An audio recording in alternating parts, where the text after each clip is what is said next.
সেদিন ইউটিউবে একটা ভিডিও দেখছিলাম। তো সেখানে একজন দেখাচ্ছিল যে আপনারা যারা মার্কেট থেকে এই সুন্দর ডিজাইন করা কেকগুলো কিনে নিয়ে আসেন, সেগুলো বাড়িতেই করে নিতে পারবেন মাত্র ৳৫০ দিয়ে। তো এটা দেখার পরে আর কি ১ম এ উনি বলে নিল, তারপরে কেকটা বানানোটা দেখালো।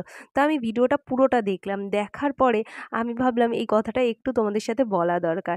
আচ্ছা, আগে বলে নিই, আমার এই কেকটা ছিল বাটারস্কচ ফ্লেভারের। আর আমি এই কেকটার প্রাইস কত রেখেছি জানো? আমি এই কেকটার প্রাইস রেখেছি ৳৩০০। আচ্ছা, তোমাদের সবার কি মনে হয় এই কেকটা থেকে আমি কতটা লাভ করতে পারি? অবশ্যই কমেন্টে গিয়ে জানিও। তার আগে শুনে নাও যে এই কেকটা যখন অর্ডার এসেছে তার আগে আমাকে কি, কি করে নিতে হয়।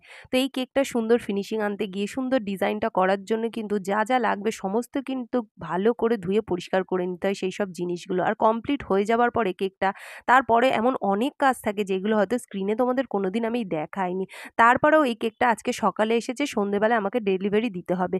তো এর জন্য কিন্তু স্পঞ্জ করা, ক্রিম করা সমস্তটা আজকেরই করেছি রাত